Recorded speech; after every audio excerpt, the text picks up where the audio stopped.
Hello बच्चों, आज हम साहित्य सागर में 6th चैप्टर करेंगे। बड़े घर की बेटी, प्रेमचंद्र जी द्वारा लिखित बड़े घर की बेटी। तो कहानी पढ़ने से पहले हम थोड़ा प्रेमचंद्र जी के बारे में पढ़ लेते हैं। हिंदी के उपन्यास सम्राट के नाम से विख्यात मुंशी प्रेमचंद्र का जन्म 31 जुलाई 1880 को वाराणसी के पास लम्ही नामक गांव में हुआ। आपको प्रेमचंद्र जी को उपन्यास का सम्राट भी कहा जाता है, उनको ये उपाधि भी प्राप्त है। इनका वास्तविक नाम धनपत राय था। इनका बचपन आर्थिक संकटों में बीता। पिता की मृत्यु के बाद इन्हें प्राइमरी विद्यालय में शिक्षा की नौकरी करनी पड़ी। नौकरी करते करते इन्होंने बीए की परीक्षा उत्तीर्ण की तथा अध्यापक से सब डिप्टी इंस्पेक्टर ऑफ स्कूल्स के पद पर भी पहुंचे। बाद में इन्होंने नौकरी छोड़ दी और स्वतंत्र रूप से साहित्य सृजन में जुट गए। प्रेमचंद्र ने हिंदी को अनेक उत्कृष्ट उपन्यास तथा कहानियां दी है। इन्होंने लगभग 300 कहानियां लिखी हैं, जो मानसरोवर नाम से 8 भागों में संग्रहित हैं। इसीलिए इनको उपन्यास का सम्राट कहा जाता है। इन्होंने कितनी 300 कहानियां लिखी हैं, जो कि मानसरोवर नाम से 8 भागों में बटी हुई है। इन्होंने कई आदर्शवादी और यथार्थवादी उपन्यास लिखे। 8 अक्टूबर 1936 को इनका देहांत हो गया। अब हम कहानी पढ़ेंगे बड़े घर की बेटी, लेकिन उसे पढ़ने से पहले मैं आपको बता देती हूँ कि इस कहानी में कौन कौन से पात्र हैं।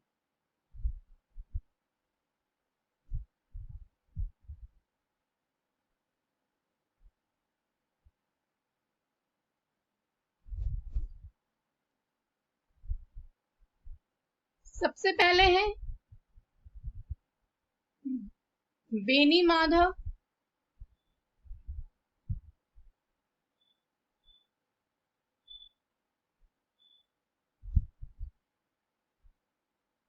बेनी माधव सिंह,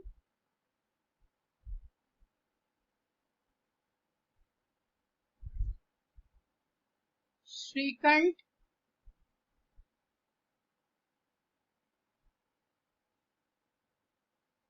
श्रीकंठ सिंह,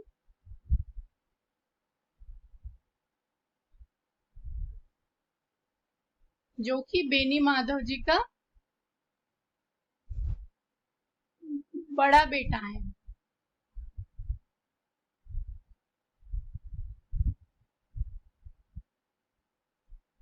लाल बिहारी,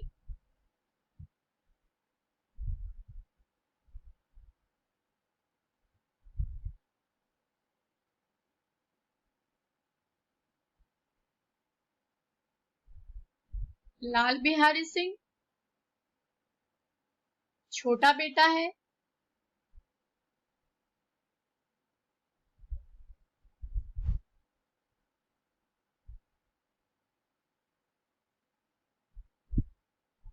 आनंदी, जो कि इस कहानी की मुख्य पात्र है।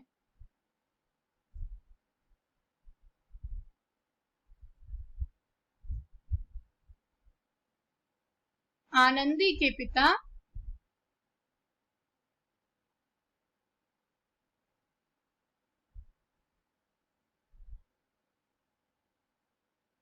भूप सिंह, भूप सिंह जो कि आनंदी के पिता हैं। अब हम कहानी पढ़ेंगे, लेकिन कहानी पढ़ने से पहले मैं आपको थोड़ा कहानी के बारे में बताना चाहती हूँ।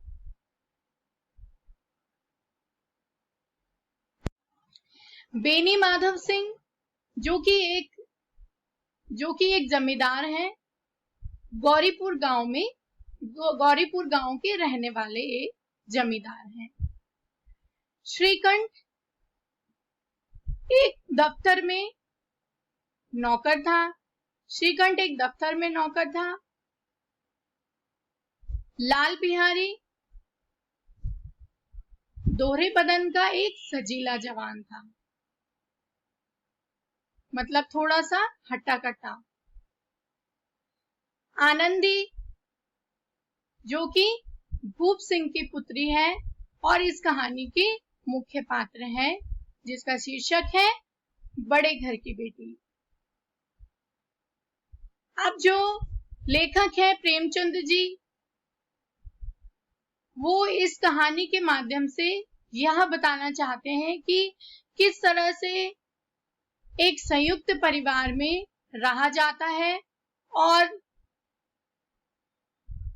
जो संयुक्त परिवार में जो एक बहू होती है उसकी क्या महत्ता होती है, महत्वपूर्ण हिस्सा होती है वो परिवार का, और परिवार में सामंजस्य बनाए रखने के लिए वह किस तरह से अपनी भूमिका निभाती है। और वो यह भी बताना चाहते हैं कि यहाँ पर जो बड़े घर की बेटी से तात्पर्य क्या है। बड़े घर की बेटी से यहाँ तात्पर्य यह है कि किस तरह से आनंदी, जो कि इस कहानी की मुख्य पात्र है, आनंदी किस तरह से परिवार में सामंजस्य बिठाए रखती है। और बड़े घर की बेटी का यहाँ तात्पर्य किस उसमें कितने अच्छे संस्कार हैं कि वह परिवार में किस तरह से तालमेल बैठाए रखती है और किस तरह से अपने परिवार को संजोए रखती है। और ऐसा घर जो जीवन मूल्यों की शिक्षा देता है, यह भी इस कहानी के माध्यम से प्रेमचंद जी बताना चाहते हैं। तो अभी हम कहानी पढ़ेंगे बड़े घर की बेटी। बेनी माधव सिंह गौरीपुर गांव के जमींदार और नंबरदार थे।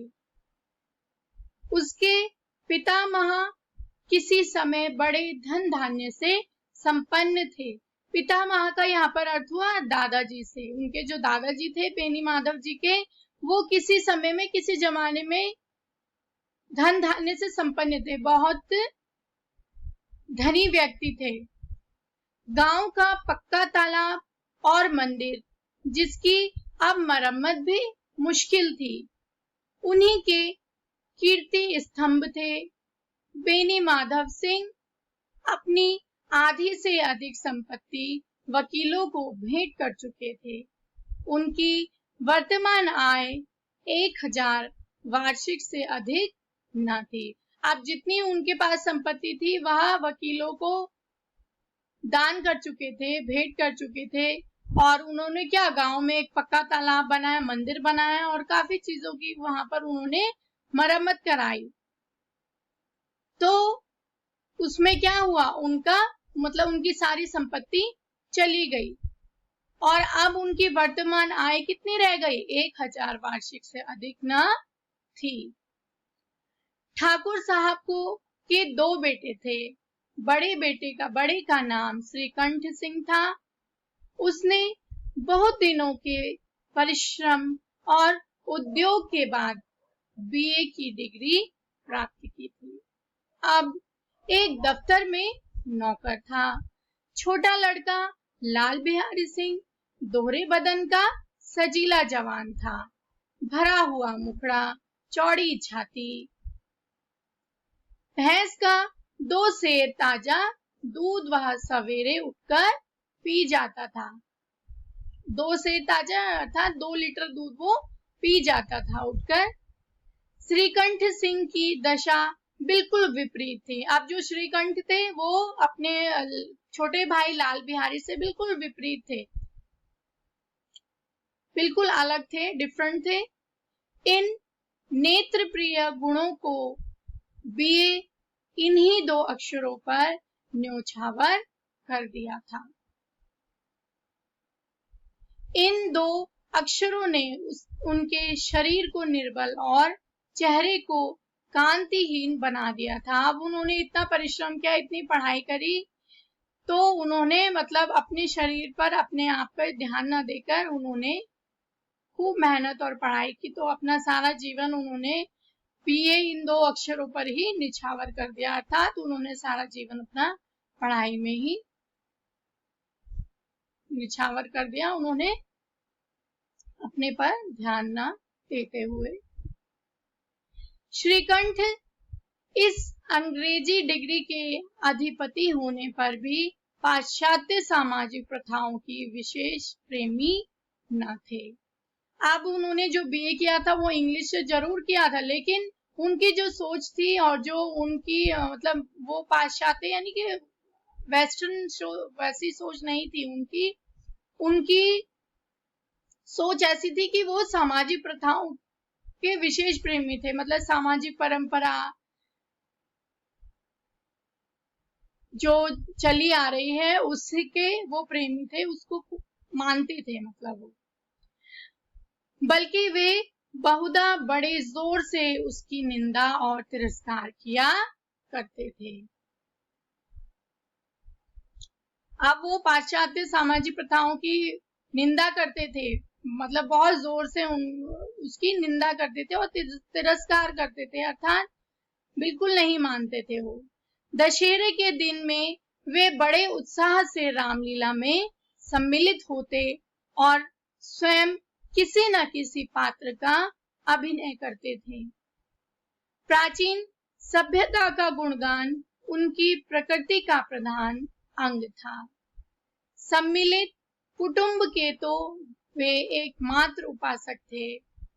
आजकल स्त्रियों को कुटुंब में मिलजुल कर रहने की जो अरुचि होती है, उसे वह जाति और देश दोनों के लिए हानिकारक समझते थे। अब उनमें एक धारणा यह भी थी कि वो सम्मिलित कुटुंब के तो एकमात्र उपासक थे। उनका विचार ये था कि जो कुटुंब है, जो परिवार है, वो एक सम्मिलित होके रहे, परंतु जो आजकल का जमाना है, आजकल के समय में स्त्रियों को कुटुंब में मिलजुल कर रहने की जो अरुचि होती है, अर्थात जो स्त्रियां मिलजुल कर नहीं रह पाती, परिवार में सामंजस्य नहीं बिठा पाती, उसे वह जाति और देश दोनों के लिए हानिकारक समझते हैं।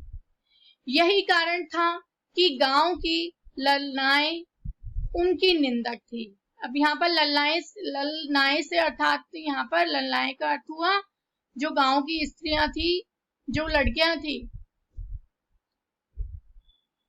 गांव की ललनाएं उनकी निंदक थी, मतलब उनको पसंद नहीं करती थी कि उनके इस तरह से विचार सुनकर, श्रीकंठ के इस तरह से विचार सुनकर वह उनकी निंदक थी, उनको एक तरह से पसंद नहीं करती थी उनके विचारों को। कोई तो उन्हें अपना शत्रु समझने में भी संकोच न करती थी। स्वयं उनकी पत्नी को इस विषय में उनसे विरोध था। अब जो उनकी पत्नी थी उनको भी इस बात का विरोध था। यह इसलिए नहीं कि उसे अपने सास ससुर, देवर या जेठ आदि से घृणा थी, बल्कि उसका विचार था कि यदि बहुत कुछ सहने पर भी परिवार के साथ निर्वाह न हो सके तो आए दिन की कलह जीवन को नष्ट करने की अपेक्षा अच्छा है कि अपनी खिचड़ी अलग पकाई जाए। अब उसका कहना भी सही था कि जो श्रीकंठ की पत्नी थी उनका कहना क्या था कि जो आज उनका विचार ये था कि जो स्त्रियां हैं वो मतलब